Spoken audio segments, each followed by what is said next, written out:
ما dareemaysaa in aad ka duwan tahay dadka ma dareemaysaa in aad mar walba ciriiri ku jirto iyada oo dhammaan ay dadku faraxsan yihiin isla markaana aadan faraxsaneyn adiga ma ku soo martay noloshaada duruuf adag ma dareentaa murugo ma tamanaysaa shay الحمد لله تذيب تراح الحمد لله الحمد لله waxaa dadka ka mid ah qof tamininayo xaaladda aad maanta ku sugan tahay in uu ku noolaado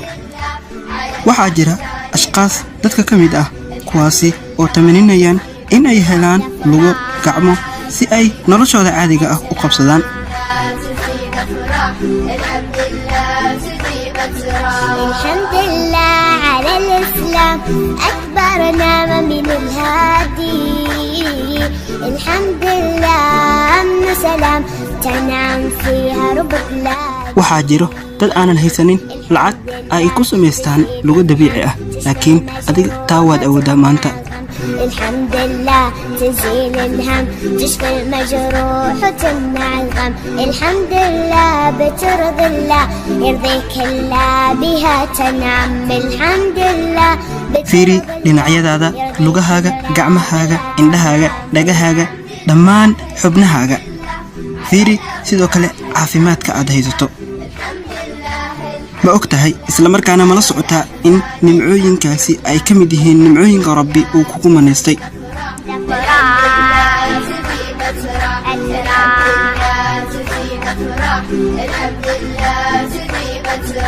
الحمد لله مع الأذكار نرددها مساء وصباح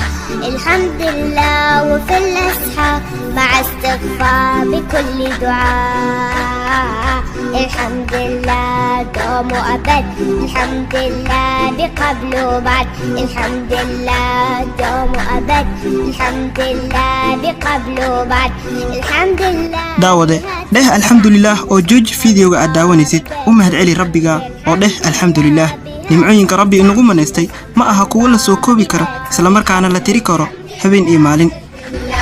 الحمد لله تزيد فرح الحمد لله تذيب تراح الحمد لله تزيد فرح الحمد لله تذيب تراح الحمد لله الحمد لله على الأفراح الحمد لله الحمد لله الحمد لله على الأحزان الحمد لله الحمد لله تزيد فرح الحمد لله تذيب تراح الحمد لله تزيد فرح الحمد لله